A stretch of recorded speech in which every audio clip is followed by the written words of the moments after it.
Very good evening, ladies and gentlemen. To begin the session, Innovative Urban Infrastructure Financing Options, I now invite Mr. Sanjay Kulshrestha, Chairman and Managing Director, HUDCO, to please join us as the chair of the session and carry forward the proceedings. I also call upon the stage Dr. Akshaya Kumar Sen, General Manager, Economics, HUDCO, New Delhi. Please join us on the stage, sir. I now invite Mr. Prabhat Kumar, Director, Public Finance Management, Janagraha. Thank you. I now invite Captain Shambhu Bhatt, KAS, Kudvik, KUDIFC Consultant. Over to you, Mr. Sanjay. Good afternoon, friends. I will welcome the fellow panelists on this wonderful and innovative discussion that what can we do for financing our cities. There are a lot of challenges, but at the same time, a lot of opportunities are there. The need is there. Our city needs a lot of investments. The commitment of Government of India through various programs, various missions, either it is legislation support or the policy support or the capital expenditure support is there. If we observe the general budget of last 3 to 4 years, it is continually increasing. Other than that, now we are into the era of reforms. The SASKI scheme is there where the capital expenditure, the states can get the performance-based capital expenditure support from Government of India. 16th Finance Commission has came very openly with a commitment that how the cities, how the ULBs can be supported. Again, the reforms are the parameter, one of the parameters there. The grants are increased more than double. Economic survey is also supporting the same cause, because to become the Viksit Bharat, we need to create the cities which have the global standards. We need to take care of the citizen chartered services. So all these things are required. So I have a very expert panel with me to discuss in detail. So let me start with Mr. Prabhat Kumar, who represent the Janagraha. And recently, since the 16th Finance Commission has came out with its report, so I would like to take his initial addressal that how this will support the creation of new viable, sustainable and bankable infrastructure in our cities. Thank you, Mr. Kulshrestha. Can I have the slides up, please? Just, I think I will use.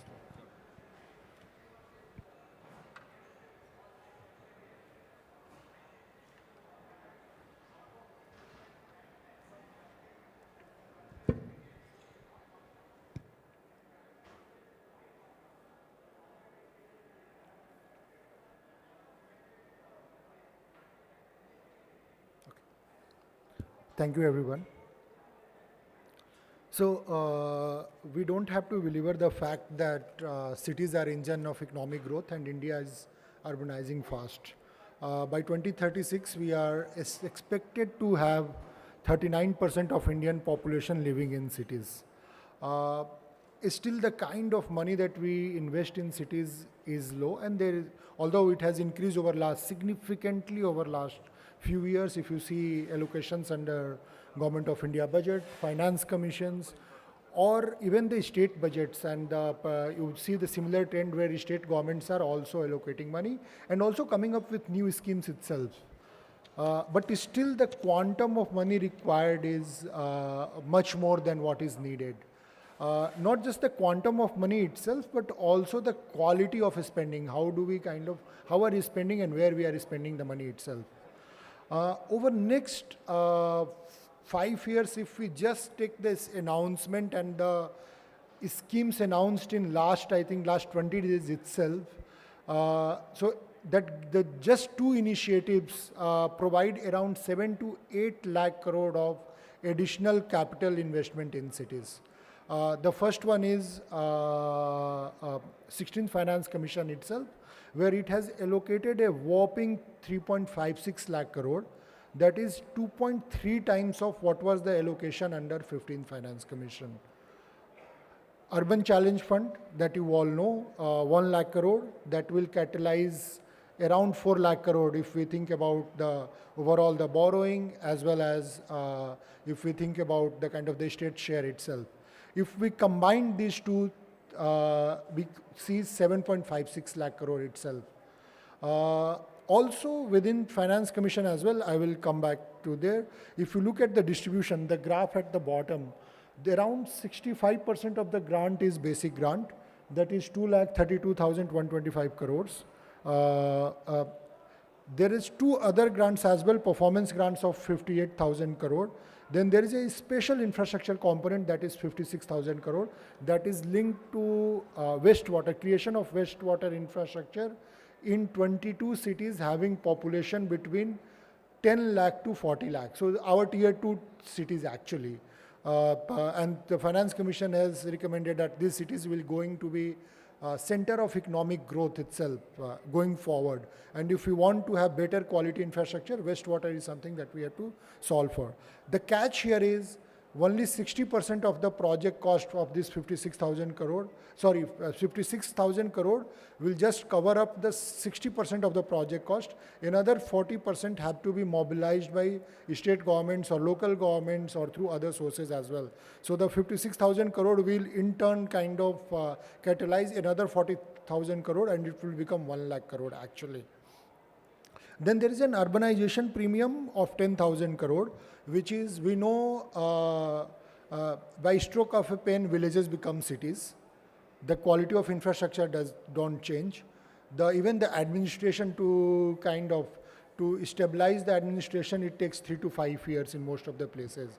So there is no path of how do you kind of convert villages into cities itself. So Finance Commission has given 10,000 crore and also recommended that each state should create a rural urban transition policy, and then the implementation should happen that policy itself, where how can you identify the areas that needs to be converted into urban. What are the 10 things or 5 things that you need to do before you convert a village? What are the 10 and 5 things that you need to do after you convert a village into the city? So the policy has to cover that, and also within a time frame, how do you improve the infrastructure? If we think about the basic grant itself, basic grant, half of the money is tied, half of the money is untied. So there is a large amount of untied capital, around 1,16,000 crore available with cities, where cities can decide what they want to do. Of this, only 20%, cities can just spend only 20% of these untied grants on road. Rest has to spend on water, wastewater, or anything that they want to do. So that's a huge opportunity to first utilize this money. 2.3x increase is a huge increase.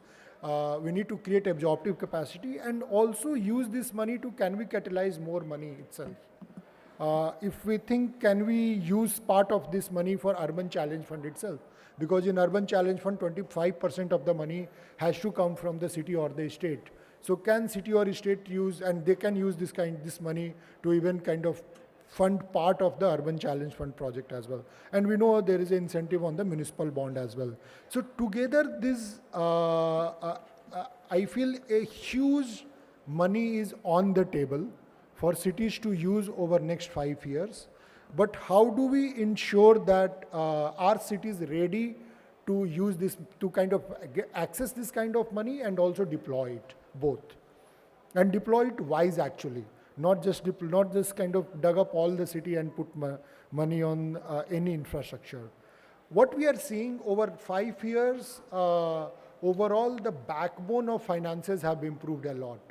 We have a lot more transparency. Earlier the story used to be, there is no information on finances of the city, they don't have any audited accounts, no one can trust what they are doing with the money. So right now more than 95% of the cities are producing their audited accounts. There is some delay. The delay is also reducing year on year. They are learning, they are doing it fast. The quality also needs to improve a bit, but there are several kind of actions being taken by state governments, CAG of India, ICAI, to improve the quality of reporting itself. CAG and MOHUA has also started an initiative on revising the National Municipal Accounting Manual as well as the digital system for financial management. How should the digital finance systems for the financial management should look like? So both will also improve the accountability. So right now the information is available on their finances. Now the quality and the timeliness will also improve. So if we think how do we kind of, given that the information is available on the finances, where do the money come from? So what we know, around 72% of the urban infrastructure is financed by union and state government. Now Urban Challenge Fund gives a kind of opportunity to expand that curve and make it more where the municipal borrowings and other, I think our other panelists will talk about it, other instruments, municipal bonds, long-term loans, commercial finances, multilateral debt. So all those can also come into kind of, so the overall, the pie, the pool of the financing available for urban infrastructure increases. But to access, there are certain issues why we are not able to access that kind of money. The first is visibility of the repayment itself. We look at the three things: whether there is a visibility for repayment, where there is operational accountability with the cities itself, and third, what is the financial governance that they have. If you look at the visibility of the repayment, the credible financial plans over the next 4 to 5 years, how the finances are looking like, if those things are available, are we improving the own source of revenue itself? And some good news is last 5 years have seen significant improvement in the property tax collection.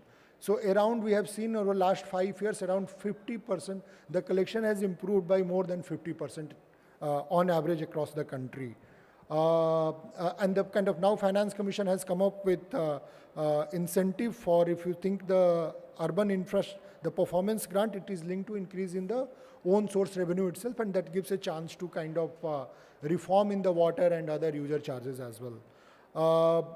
Do cities have kind of the city development plans or city action plans that they know where to deploy the money, and also the capacity to issue and service debt, and also do the post-disclosure requirements as well. So these are the things where there are certain root causes that needs to solve for.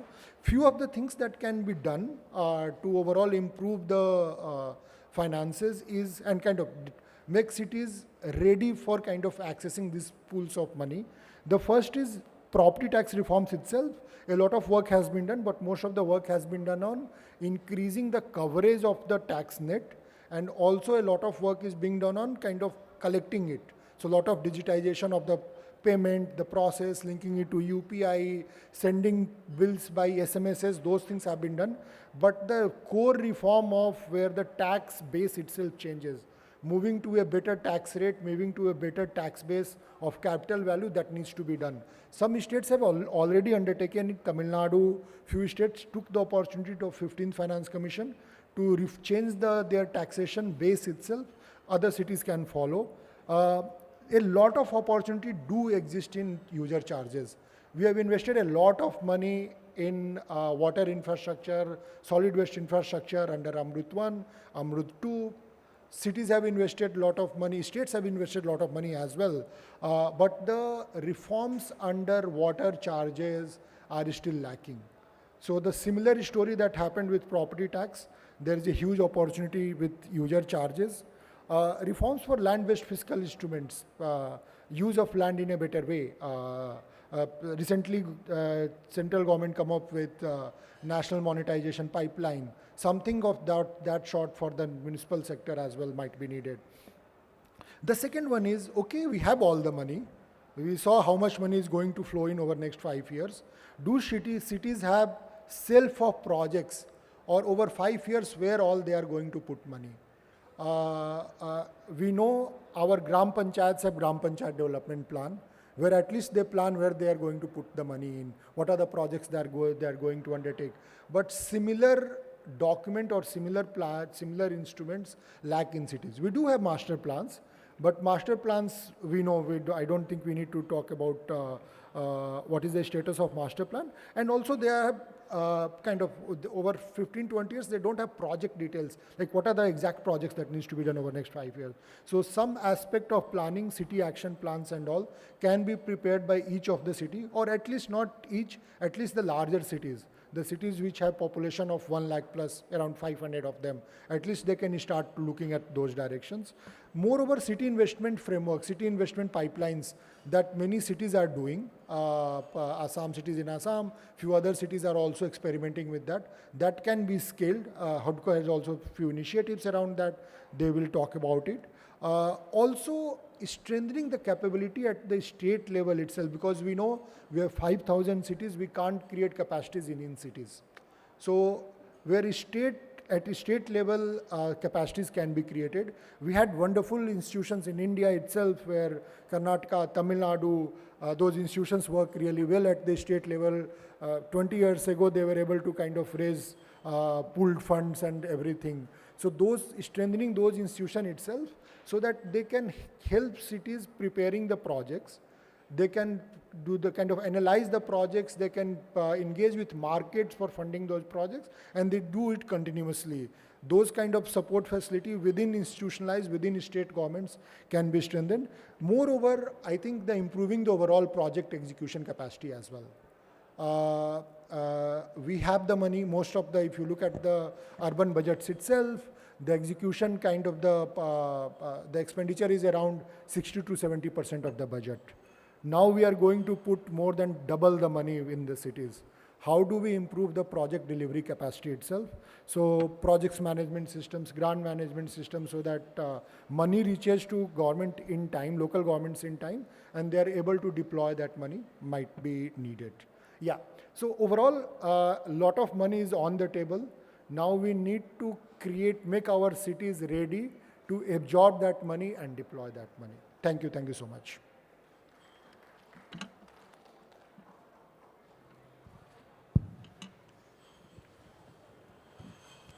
Thank you, Mr. Prabhat, for this wonderful insight that what is on the table. If you have calculated the figures presented by Mr. Prabhat, you may have seen that 4 lakh crores are coming from Urban Challenge Fund. So another 3+ lakh crores are coming from 16th Finance Commission. Other than that, there are a lot of missions and the schemes of the Government of India, wherein the average 50 to 60,000 crores are deployed in certain missions. So in next 5 years, the arithmetic is very clear that around 10 lakh crores is there. Other than that, if cities are able to leverage another 10 lakh crores or 15 lakh crores with the support of the state, I'm very sure that 20 to 25 lakh crores money is on the table for improvement of the city infrastructure. And Mr. Prabhat has came out with very clear point that absorption capacity of the ULB needs to be upgraded. Lot of initiatives are being taken by state governments, ULBs, central government, multilateral banks, and the organizations like HUDCO, that how to create that kind of absorption capacity. We have also learned about Urban Invest Window, which is recently launched by Honorable Minister, wherein the cities now, since you may be knowing that there are a lot of business models that the cities are creating. Other than the normal asset monetization, there are opportunities of GCCs, there is opportunity of data centers. Everything is going towards the tier 2 and tier 3 kinds of cities because of the less expenditure on the fixed costs. So Karnataka has also taken lot of initiatives of innovative financing. So at this point, I will like to invite Captain Bhatt to come out with their insights.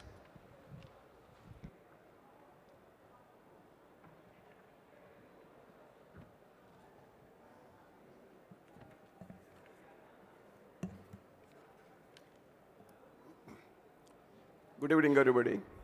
Respected Chairperson Sir Kulshreshthji, then co-speakers.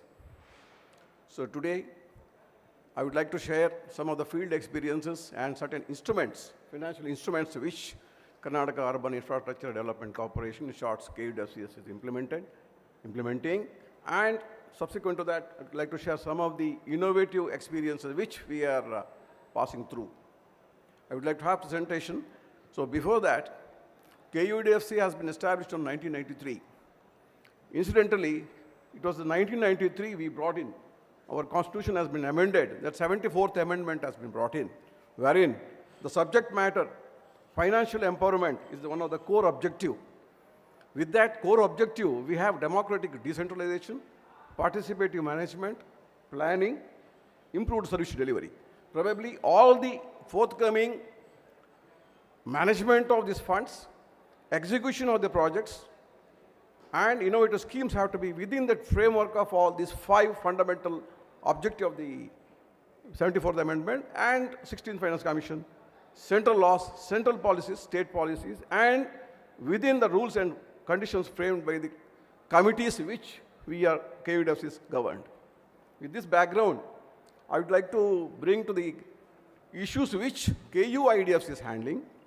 Basically, KUDFC is SPV formed by GOK, 100% owned by the government of Karnataka, which is acting as a nodal agency as well as an intermediary.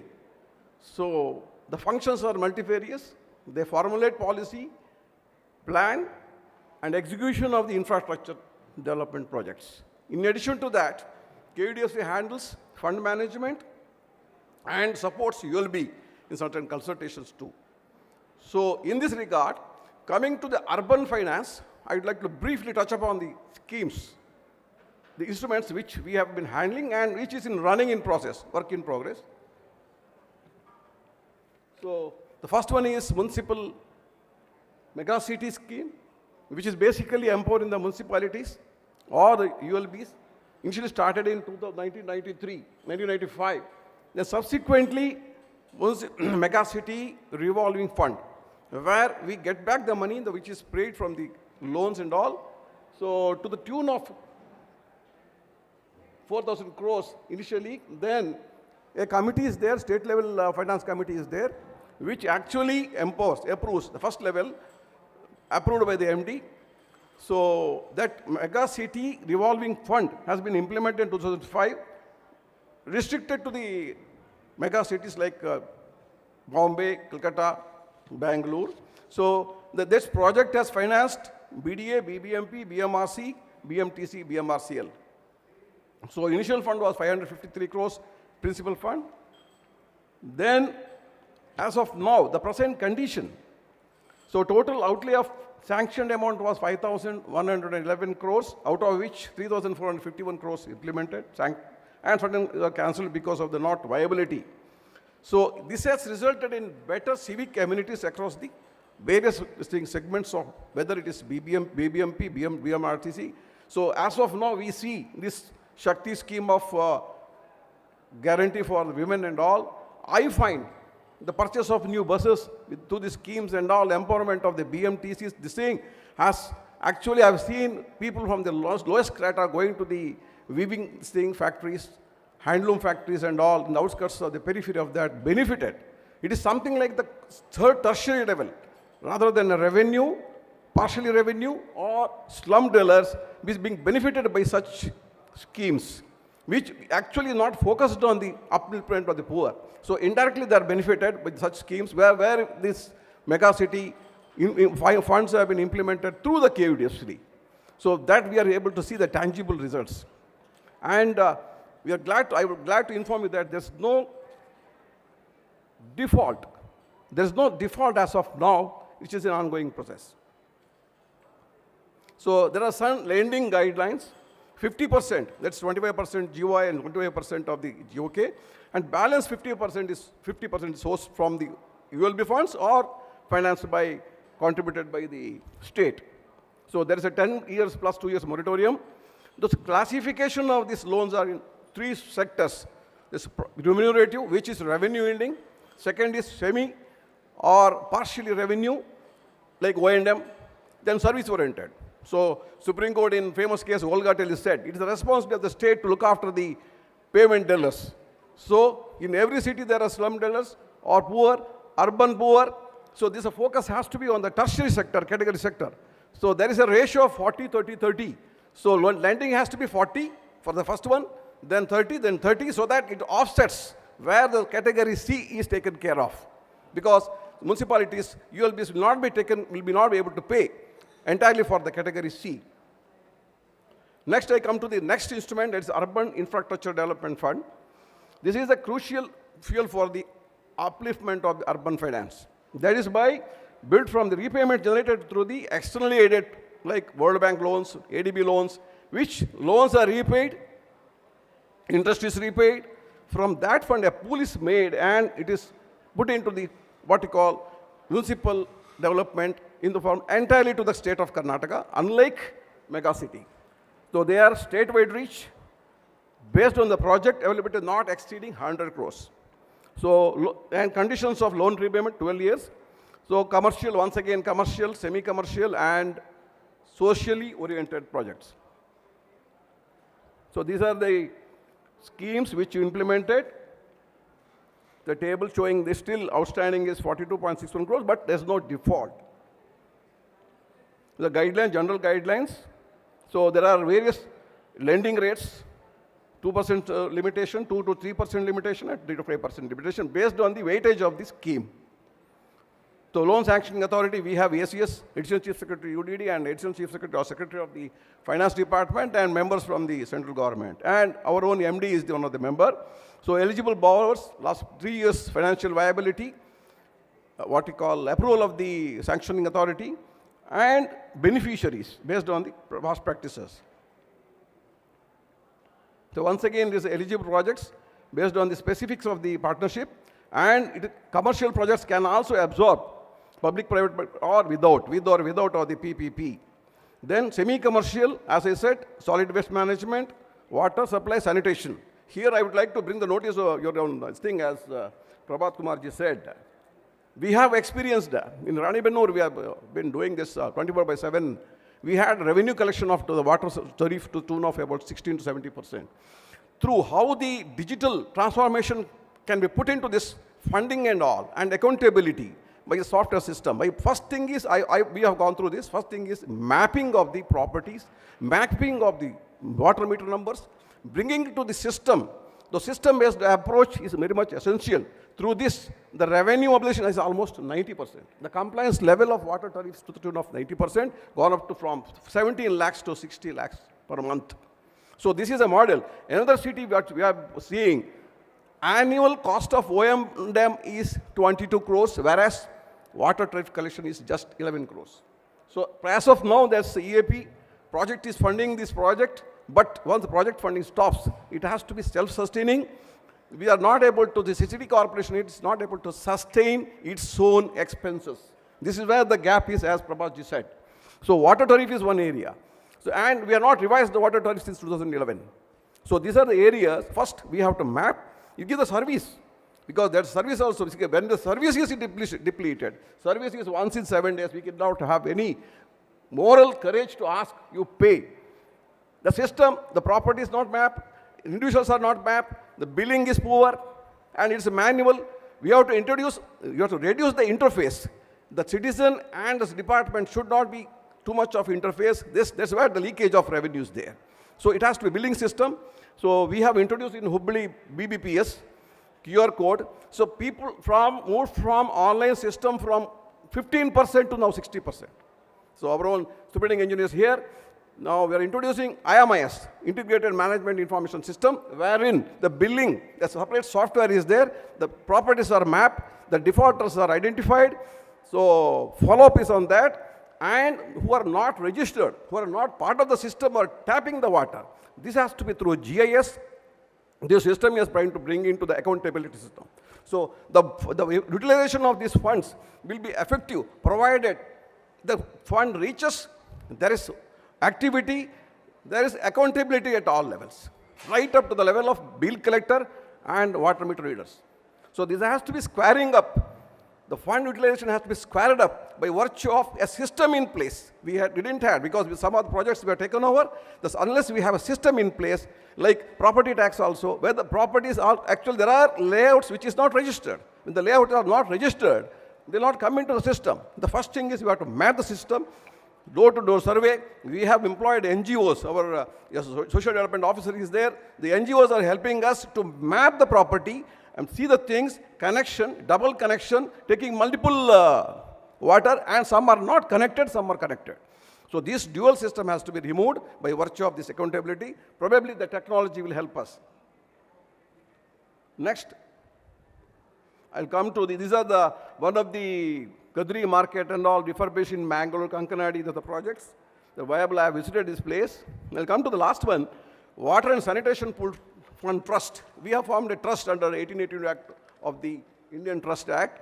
So it is an independent entity. KUDFC as a company enter into an agreement. So through this agreement, we are able to implement some of the what we call flagship projects like Nagarothana, so Chief Minister's small scale and medium scale township development programs, and of course municipal bonds. The project outlay is to the tune of liquidity of 13.10 crores. We have 3,000, availed is 3,720 crores. So once again, our ACS, UDD, Urban Development Department is the panel head, selection committee head. So based on the viability, that's the three-tier system, MD, ACS, UDD, and sanctioning authority, and GOK, GOI. This is how the route is there. The objective is, once again, the primary, secondary, and tertiary levels. So in that, I think some of the projects are cancelled because of the certain non-viability. So once again, here the KUDFC is the fund manager, whereas the trust is there. A trust has the pool of the funds, unlike other schemes. So pooling comes to this. So the tune of 4,044 borrowings, out of which from the banks 3,720 crores. So we have an outstanding of 471, but no defaults so far. So I come to the last one that Prabhatji also mentioned, municipal bonds. Karnataka raised, this KUDFC has raised through the merchant bankers tax-free municipal bonds up to the tune of 100 crores through BWSSB. Now, I'm glad to say that 100% is paid. So this is actually mobilized, and 2021 Karnataka, this government has tried to move through the green bonds for the city of Mysore and Mangalore, I think. So Mysore and Mangalore, but still it is yet to take place. It's pending before the finance department. So there is a merchant banker through which this is processed. So before that, some of the innovative measures which are not covered in this thing, I would like to share the experiences in the innovative this thing. So we have the co-branding in BMRC, just like I think Delhi also, Mantri Mall. Then through that, the revenue generation is to the tune of MO is to the tune of 856 crores. So that is how self-financing and branding. Advertisements to the tune of 410 crores. Like Biocon, then Infosys, all these metro stations are getting into this, what we call revenue augmentation through innovative measures. Then of course, I think Prabhat will add up to this, BBC. So today morning session somebody said, instead of what we call the industries and our clusters coming within the city, the linear progress, we have the concept of 117 kilometers, which is actually not part of KUIDFC, this is BBC, Bangalore Business Corridor, where the corridors will become outside from Madhavara to other stations. So it will cover the clusters of the industries come on the outside, the ease of transport, the stress on the cities will be reduced. So business will have focus on the other areas. So this will increase the land value, property tax, and strengthen those municipalities. You will be coming across that line, and it will have a balancing effect on the city's growth. Because migration of rural area becoming the urban area, and probably this type of concepts will enhance the total urban infrastructure. Then, of course, we have that rooftop, smart cities, rooftop. Oh, time, 1 more minute I will take. Then rooftop solar system, we have 7 smart cities. Then, of course, we try to do that garbage collection and all. To some extent, we have been successful. And I already covered urban-rural transformation, which is suggested. Then tax base, as I said, the tax base is one of the very important. As per the constitutional principle, the 5th objective, do we make financially viable? We need to have a proper revenue system, revenue generating system, revenue identification system. Because I find these hoardings, these empty spaces, small municipalities also can for shandies, nominal rates. So they have to have innovative ideas how to generate, because now the young generation, the NGOs will give the ideas. So mapping of this thing, new concepts, those things, and of course with the AI, it need not be cities-based, mega city-based, so it can shift it to the small towns, the tier 2 cities and all, so that will generate revenue to the local by shops and establishment, spaces. So with that, I think we can increase the revenue as well as the viability, financial viability of the local bodies. That's why I end, and thank you so much for the panelists and audience for patient hearing. Thank you.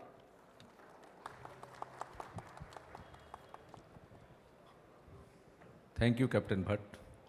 You had came with a lot of field experiences, innovative financing that you had practiced across the years. Karnataka pooled municipal fund, municipal trust is one of the innovative methodology which Karnataka government has adopted way back and which has served as a facilitator towards the infrastructure creation. Generally, if you see how to cut down the cost of funds and the availability of funds, these are the two things that any entity, either ULBs or the states or the any entity will work upon. First, cutting down of the cost of funds is also directly proportional that how we will cut down our expenditures. So if we can cut down our expenditure, and as Captain has said, that IT intervention is one of the initiatives that is lacking in the ULBs. Similarly, the examination of the annual accounts, the balance sheets, the how the expenditures are being made, how the accountability of the water tariffs, the sewage fixed charges, all these things needs to be required while preparing the infrastructure projects for future, who will work as a catalytic arrangement for creation of the revenues. So here I will invite Dr. Akshay Sen, my colleague in HUDCO, to present the perspective of HUDCO.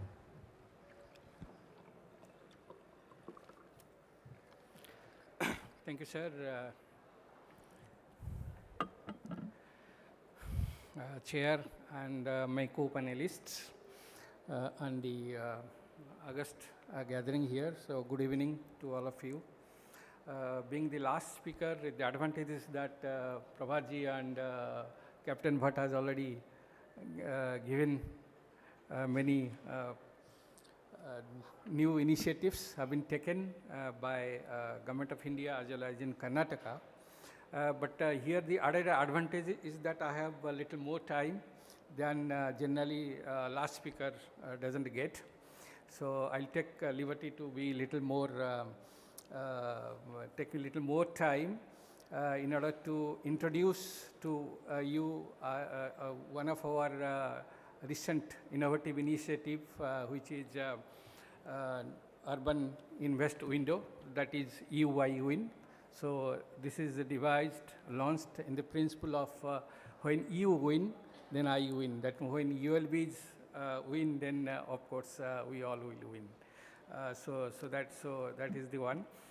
So why we need this kind of UI Win platform? Because I just will give you a little fact about our urbanization. We all know that India is in this urban population is growing faster, and we are expected to add something around 140 million in the next 15 years. You know, so from going to be something around 600 million by 2036 and 876 million by 2050. And consequently, all kinds of cities, tier 1, 2, 3, 4 cities will grow exponentially. And so what it means, among other things, is that we need huge urban investment for infrastructure requirements.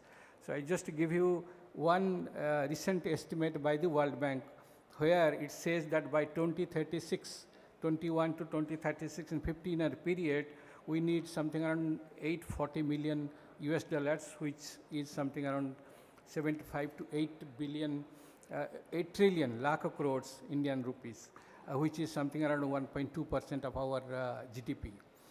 Compared to that, we are something around spending 0.7% on infrastructure.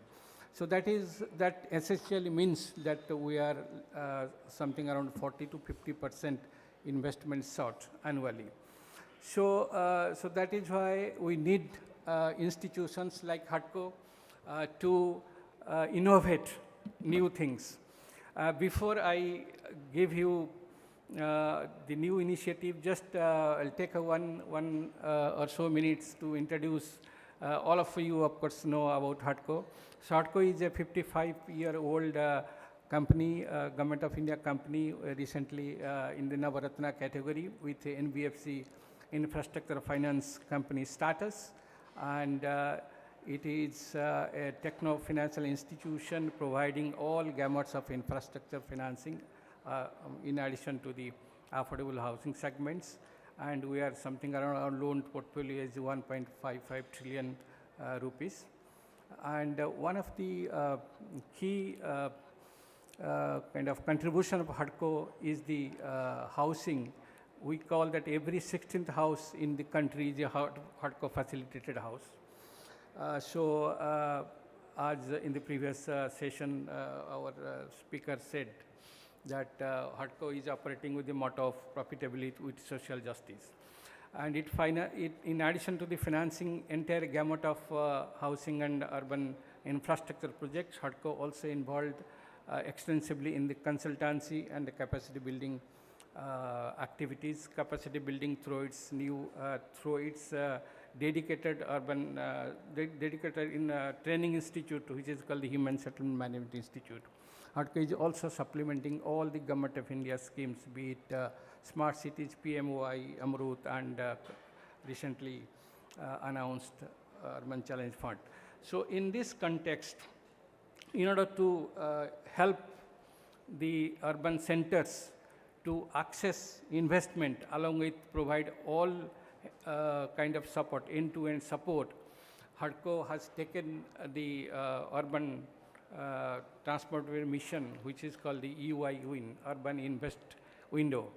So through which it aims to shift from project-based financing to the holistic city transformation, covering financing, planning, governance, and implementation aspects of also.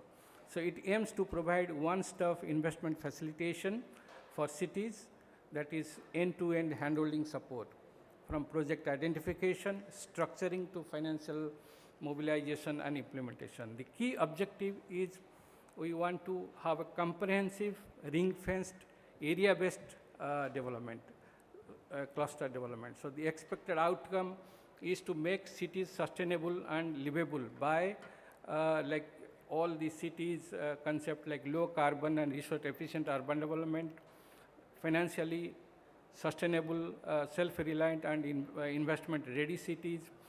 We want to make socio-economic transformation and improve urban governance, inclusive economic growth and employment generation. We also aim to help in the protection of urban ecology, which entirely will lead to sustainable, safe and resilient urban environment. So how we'll do this? We'll do this through the core 4 verticals, functional verticals. One is we would like to build the capacity building ecosystem where we'll train, provide the capacity building support to key urban local body professionals for asset identification, asset registry, resource identification. We want to build capacity for them to raise resources, to access the capital market also, and also how to do the financial structuring of the projects.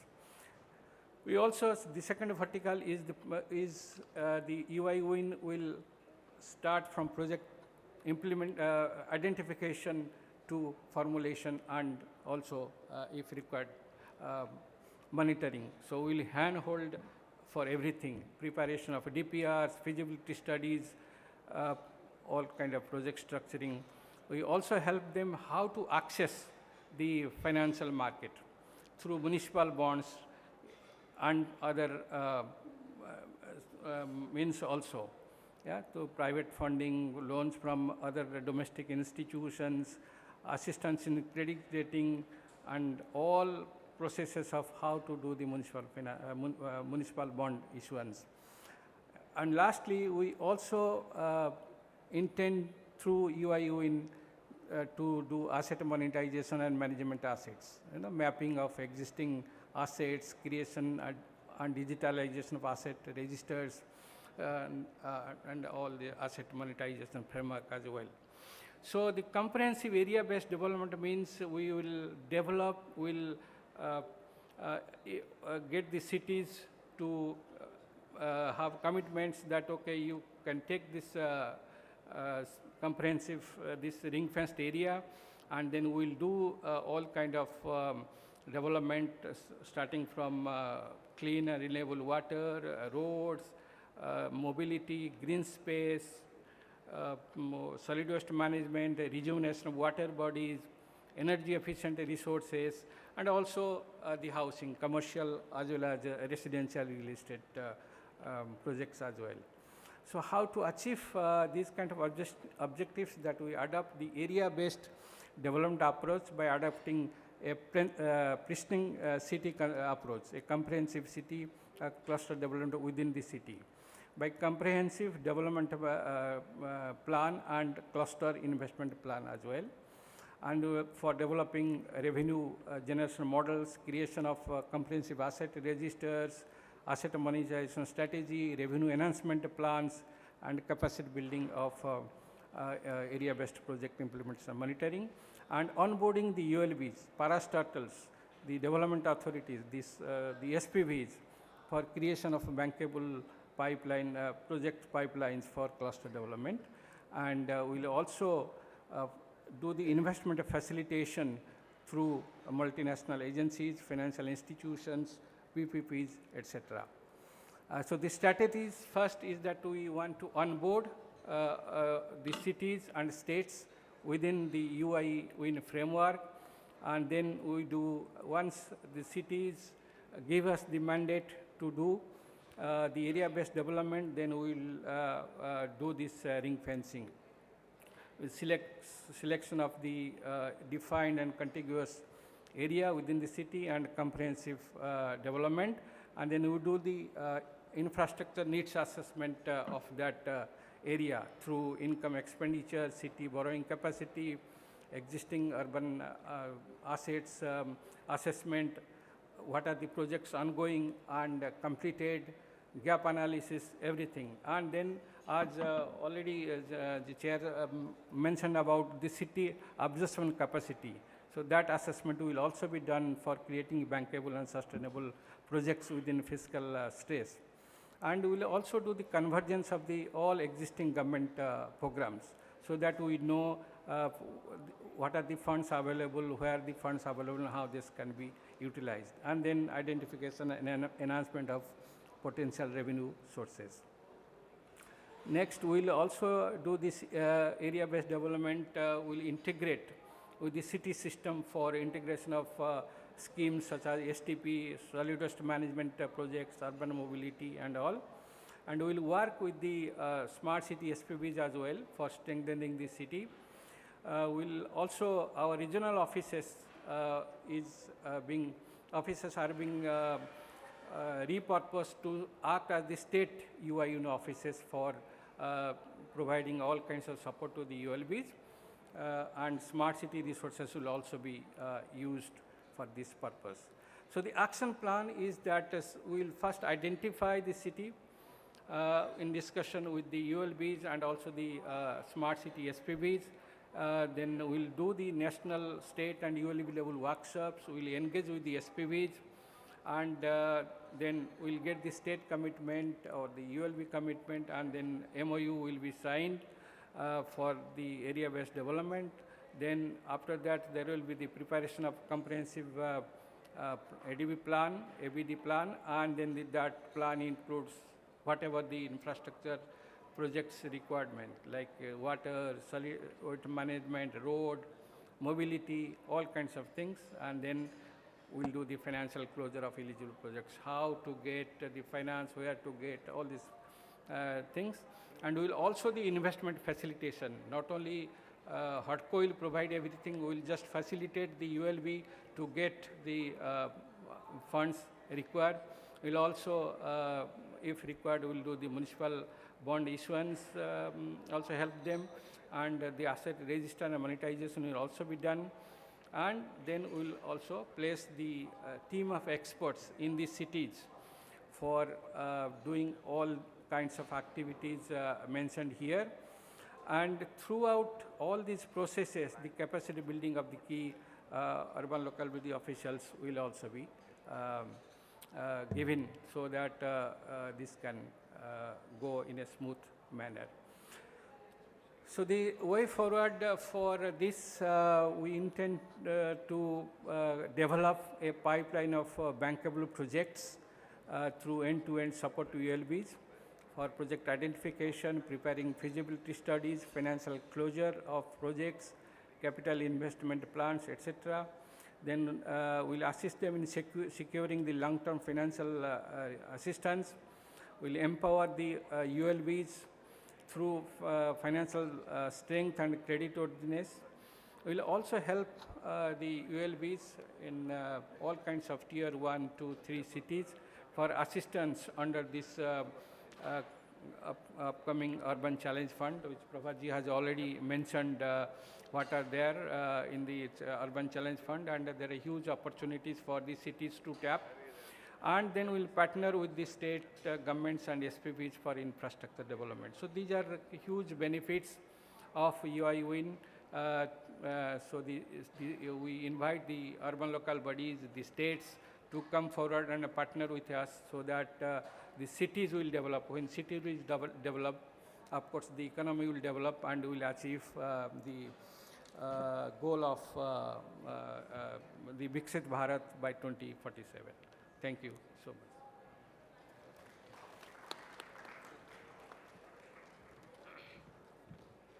Thank you, Dr. Akshay. Now we are coming to the end of this discussions. So I would like to take some questions from the audience, and the panel will be happy to answer that. Yeah, please. You can first introduce yourself, then your questions, please. I am Mallikarjun Managond, superintendent retired and now team leaders MEC Belgavi project. I have come from Karnataka.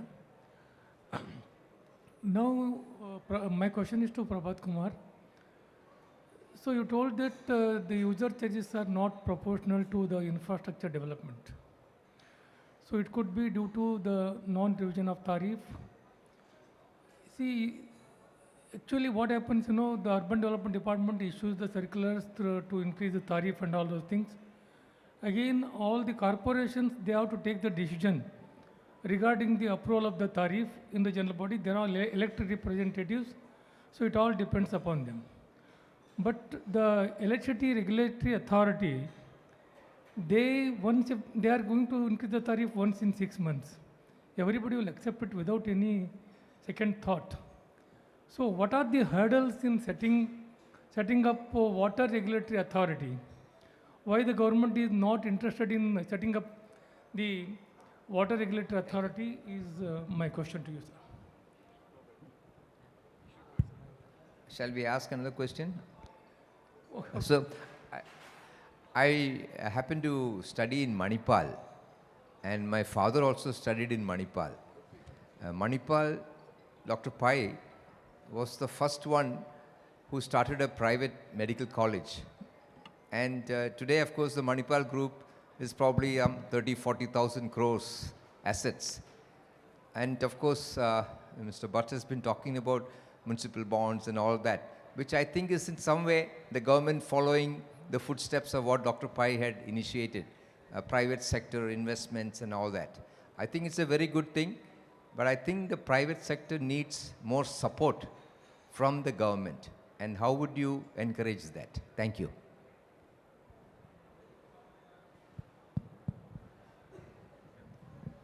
Can I? Yes. My name is V. Suresh. A very interesting session with a lot of good ideas from Chairman and also from Janagraha, KUIDFC, and also Akshay. I think one of the major area of concern in this particular area, more so after Chairman indicating that 1 lakh crores if it comes from the Urban Challenge Fund, the 3 lakh has to be, that's 25%. And the 75% money has got to be raised from outside to make the 4 lakh crores coming on that. And only if that 3 comes, the 1 will also come. 1 won't come in the beginning. So that one is tied up with the three being also arranged or being looked after. Well, financial institution where under the UI win, HUDCO will do a big job, I'm very confident. Sanjay's leadership will do a great job under that category. And I'm sure that with the $2 billion they propose to raise is a very major initiative from various other international sources. One is domestic sources, international sources. Now, I thought it will be good to see how developed countries have been able to take care of this in a very large way. Throughout United States, the whole development component has come from the pension fund. I'm repeating one by one. Throughout in the Europe area, it's been coming from the insurance fund. One is pension fund, the other one is insurance fund. And throughout Southeast Asia, it's been done through the Provident Fund. So why are we talking about these three important ones? That's because these are all where people's saving have been put over there into these long-term investment in a large way. So they can't utilize that, either the pension fund in US or the insurance fund in Europe or the Provident Fund available in the Southeast Asian continent. Our problem is, unless we get access for long-term money, it doesn't help. Except for the money that our chairman will raise over there through all the initiative that he's going to make, which are long-term. All the funds that you have in this country are short-term money. Bond market you talked about. All that money is a 7-year money or maximum a 10-year money. And even if you raise that municipal bond in a 7-year money, the project will never get completed before 2 to 3 years time period.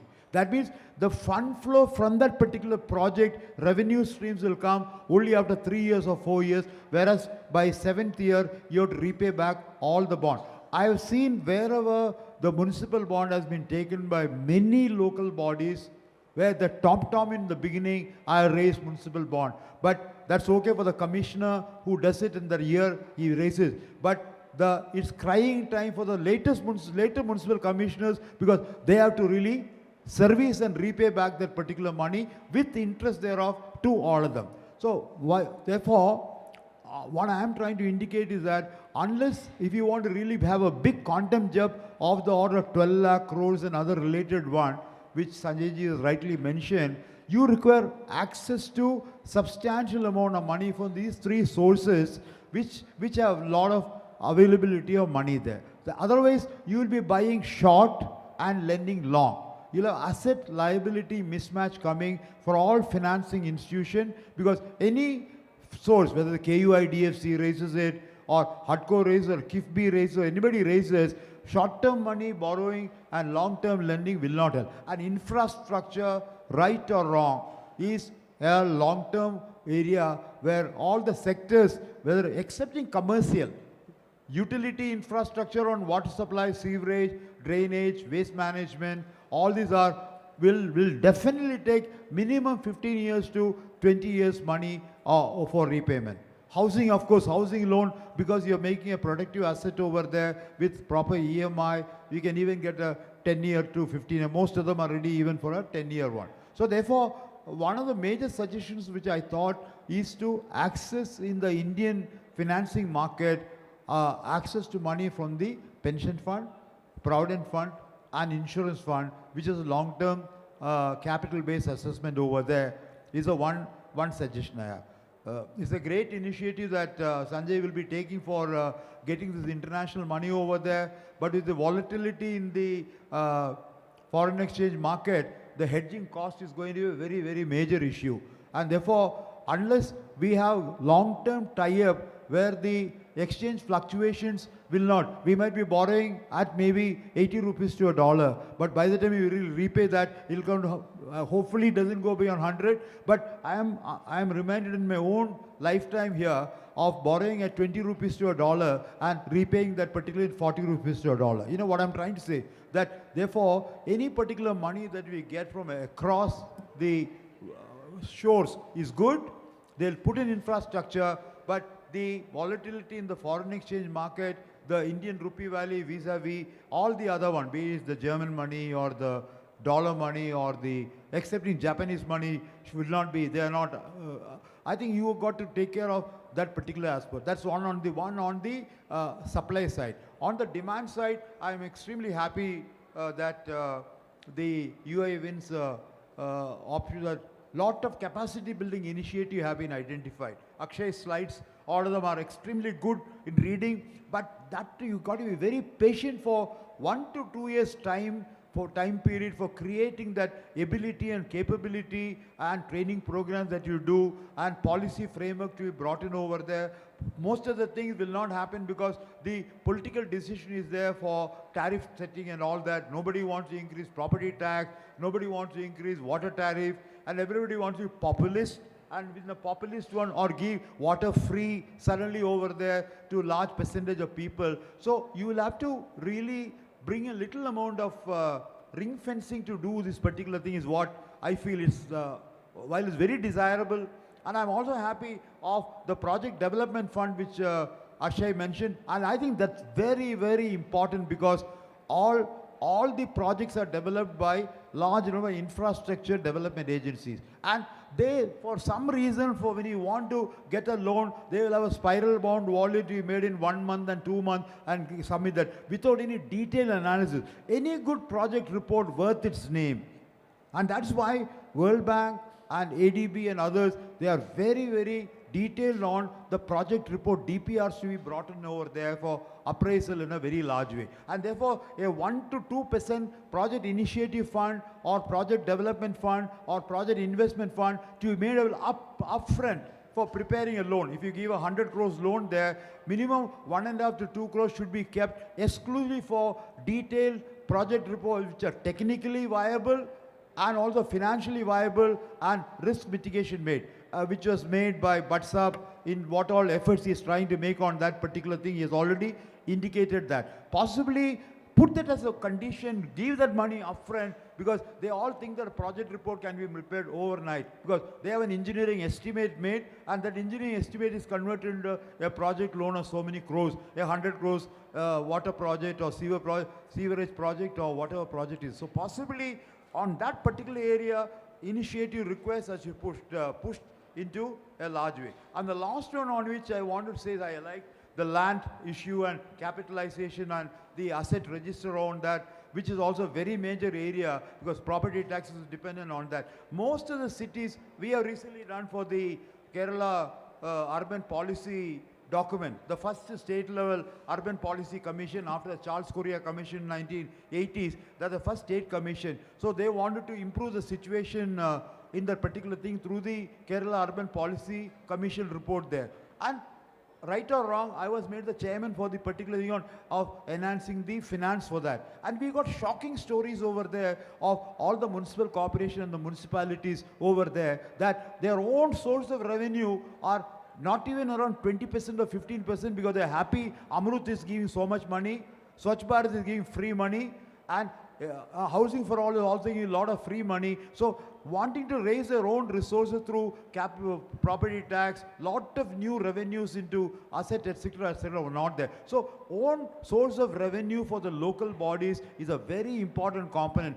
Good ones like Gujarat, Maharashtra, including UP, have raised own source of funding to high levels of 50 to 60%, whereas in Kerala it was not even coming to 26% or 27%, because they didn't want to make efforts to raise their own resources through their own particular thing of professional tax. So we identified, we looked into the Reserve Bank of India report, wherein they are given the whole story of all local bodies funding from where all their own source of resource mobilization. They got 13 items identified how you can enhance their own source of. If the moment the own source of funding comes over there, you will find all the balance sheets of the local bodies will come in a very large way. And the last message I want to give is with respect to what Janagra's wonderful president is, how are you going to make these particular people audited accounts you made? Do you have chartered accountants there? Or is it just a finance officer? Or accounts officer there? Is it only income and account statement only? Or is it also liability registers also being brought on? What type of things there are historical? For information, I was shocked to find the demand collection balance for property tax, which was regularly there. I'm supposed to collect so much money, I collected so much, therefore the balance is so much. You'll be shocked to know in most of the local bodies, the DCB statements are not there for property tax. Whatever they collect, they're happy. It goes into an account there, but they don't have that. So what I'm trying to say something at the broader level. If you really want to make a major intervention in the next 5 to 10 years time period, most of with the historic initiative of you require more, not first aid like structural, surgical treatment required in all these particular, and getting the political authorities as well as the administrative local bodies heads also equally active. I agree with Mr. Bhatt in large conclusions. He is asking NGOs and other people to help them in the property tax collection. Otherwise, they know that's something which is coming back in a very large way. I just given some suggestion because this is a very major topic. At the end of the day, if local bodies do not get the type of finances required, good thing that the 16th Finance Commission, the devolution has increased by another 4% more than the 15th Finance Commission. It's a good one. Yesterday, this was indicated by Srikanth in his President's vision address yesterday evening from Janagraha. He presented that the 16th Finance Commission will give additional devolution of funds to urban local bodies to the extent of 4% more than the 15th Finance Commission. It's good. That again is a grant money. You don't have to repay. It will come from the center to the state to the local body. But the more and more you get such free money coming from the center, and as Sanjay ji has already said, or project funding under Amrut money coming, or Swachh 2.0, or Swachh Bharat Mission money coming, or PMAY money, grant money coming, the tendency for local bodies to raise resources from any other source, including loans, will be much, much lower, as a matter of fact. I just leave behind some other thoughts. I'm sure each one of you will have some response to each of the points I raised. Thank you. You want to raise something? So I would like to supplement on our Suresh sir has mentioned about the demand collection balance, the DCB. In the forthcoming work in progress, it is projects in 3 cities in Karnataka, Hubli, Dharwad, Belagaum and Kalburgi. It's a World Bank assisted project. But do you require World Bank assistance for demand collection balance? No. How much I have to collect? I am coming to the point. No. How much I have to collect? How much I collected? Therefore, the remaining is not collected. It will show a very bad portion. You collect only 50%, 60%. Sir. But do you require a World Bank? No. I am telling about the queue. I've taken the queue of DCB from you, sir. Regarding that only, linking that DCB with the project, because what we have seen, we have got huge areas transferred from the predecessor. So in that project, now we are proposing to introduce one reform initiative, CWC, City Water Company, Hubli Dharwad City Water Company, Belagaum City Water Company and Kalburgi City Water Company. That will ring fence what you have been telling, what you have been discussing, augment the resources and accept tariff fixation and correction disconnection which lies with the KMC Act. That will only help water collection. That will only collect water collection, sir, not property tax. No, property I'm not talking about. I'm talking about the water tariff. We have as of now 500 crores in these 3 cities. This is a balance starting from 2011. So this city water company will take over the O&M once the project is completed. That includes whatever the balance also. Through that, an IT-based system also will be introduced. So that will probably import reform initiative in the country as well as in the 24/7 water supply system. So that will ring-fence the funds, augment our own resources, and this company is going to have the chairperson, none other than the level of secretary of the UDD, MD KDFC, MD Water Board, Deputy Commissioner of the district, and by de facto, the MD of this company will be the commissioner, so that there's no conflict. The commissioner, city commissioner, will be the MD of the city water company. So they will have a board. Through that, this will be a ring fencing of this thing and separate body there within that city corporation. This already GO is passed. We have to see how it will be functioning, and it is the success of this depends upon us, because we are going to have an infrastructure of 2,880 crores. But with that, we are getting a liability of 500 crores transition. So this has to be plugged. That's what DCB have taken the cue. So this is where you have to plug in, and it has to start from the grassroots. So I'm glad to inform you that we got the consent of the general body. Despite some political reservations, it has been passed through, the GB has permitted, GO is passed, now in the process of incorporation. It's a very important initiative, just like Shimla Water Company, Watco, Nagpur Water Company, but this is a slow, tier 2 city water company. So this is one of the important innovative measures for the urban transformation. Thank you. Thank you, Captain Bhatt, and thank you, Mr. Suresh, for insightful coverage of the starting from the financial to international to the issues at the domestic. There was one question regarding the water regulatory commissions. So I think it's a very relevant kind of discussions, and the way one is the scarcity for the future generation and how to save the water. And second is the availability of the water, recycling of the water, tariffs of the water, and what kind of energy that we are using for distribution of the water. So all these things needs to be forensically seen while deciding the tariff, and it may so happen, because if I see a parallel from the energy sector, the same thing is there, because water and energy are two sides of the coin. So states had already started, as Captain Bhatt has already told us, but yes, there is a very great idea on which the state needs to work. So now I will like to take inputs from Mr. Prabhat Kumar on this idea. Chairman, with your permission, one. Sure, sir. There is two important initiatives already available. It's called the off-wards. Just like you said, the telecom sector and the power sector, SERC and CERC are there. And you also Telecom Regulatory Authority, and also on the power side.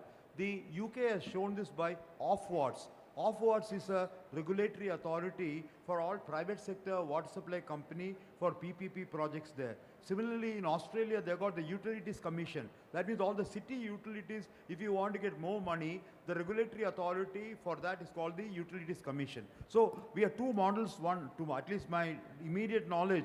I am aware there are some more available in some of the European countries also. They brought in over there in a different context they brought in, primarily so that private sector investment, because I am talking about the 1:3 ratio. If the additional 3 money has to come from loan, and if private sectors are going to come in over there, then they have got to be reasonably sure that the investment that they make in over there, you have a regulatory authority to ensure that, as you rightly said, on tariff fixation and various other things, so you want to collect the money, it doesn't come and stop that particular one, etc. are there.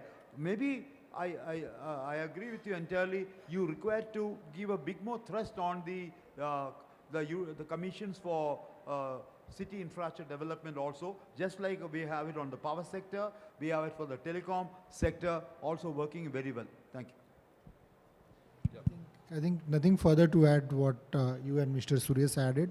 Just I think if we think about parallels, why regulatory commissions got established in telecom and energy as well, privatization and lot of thirst from World Bank and others as well, multilateral banks who are supposed to put money in some of those sectors. So maybe that's there the parallel. If those things don't happen, I don't think there will be much push or nudge on regulatory commission. And Karnataka, we know the electricity cost. A lot of money on the O&M, or significant part of the O&M is just electricity cost in municipalities. And it has been rising like anything, especially. Yeah, so I think, and also I think just a broader discussion on the cost of delivering services itself. Because right now it's not there. Right now we are factoring in infrastructure investment cost, but not much discussion on what is the cost of delivering service, what is the cost of delivering water, and kind of talking about it, and I think putting pressure on the administration. In many places, corporations are responsible or for not raising the revenue. In many places, state governments are responsible. So across India, if you say, and most of the places, as per our understanding, it's the state government who is not letting the rates rise. So it's not one party to blame. I think across the curve, we have the kind of, the story is same, I think. Unless we unless the what we are paying and what we are kind of how much money is going in just O&M, this is made public and some nudge from privatization, then I think there will be some movement on at regulatory commissions. So thank you so much. I think uh, we are completing this discussion, which was very, very wide, starting from the financing to domestic, international, innovations, regulatories. So thank you, panelists, for joining me and facilitating the wonderful discussion, and thank you, audience, to be very patiently discussing the issues. Thank you so much. Thank you so much, our esteemed panelists. That was indeed an insightful session with a lot of learnings. Now, I'd like to request Mr. V. Suresh to please come up on the stage and honor our chair for the session, who's Mr. Sanjay Kulshrestha, with the momentum.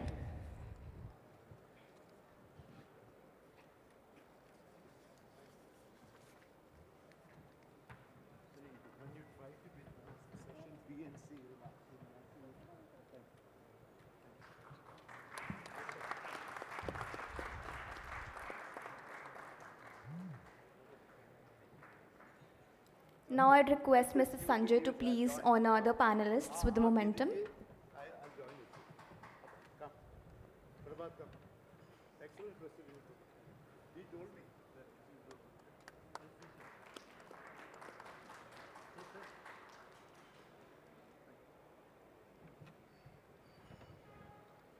Very nice presentation.